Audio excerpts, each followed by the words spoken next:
Programming made possible by Bardstown, Kentucky. There's something beautiful about a small town. And Four Roses Bourbon. Thank you for your support.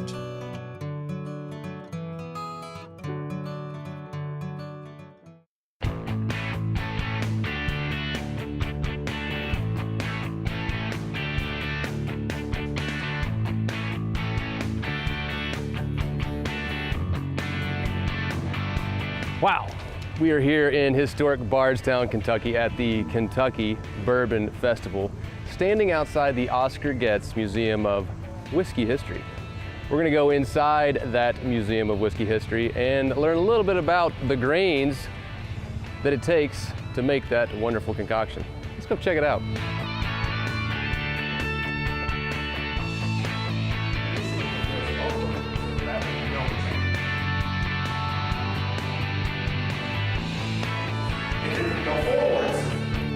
Sir, excuse me.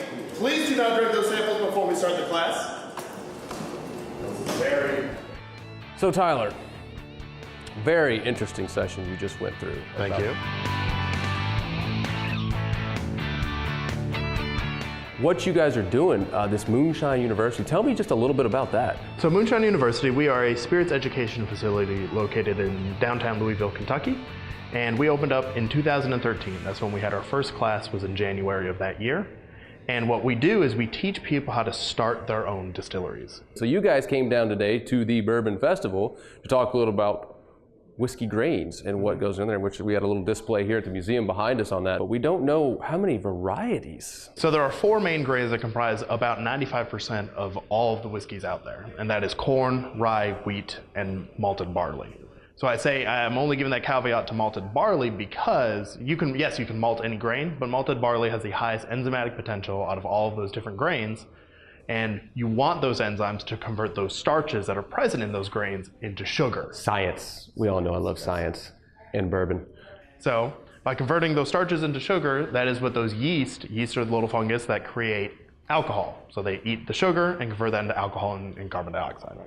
So for example, bourbon, this is Bourbon Fest, it says you must use at least 51% corn in your recipe. That's all it says.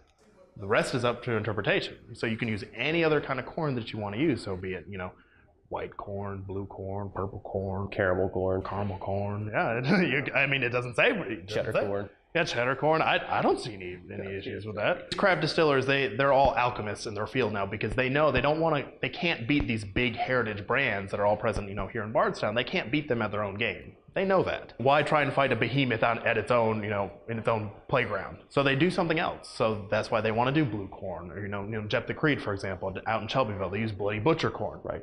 And that creates a vastly different flavor profile than just, your typical standard yellow 2-number dent corn, which is what's typically used in the majority of the industry. And that's what, at this Bourbon Festival, when you go around, if you come to Bardstown, you're gonna be able to try a lot of these. Oh yeah. I think we should probably go find some of those. What do you think? We are in bourbon country. This is the place to do it. Good point. And my garage looks a lot like this room. Is there a problem with having the stills at home?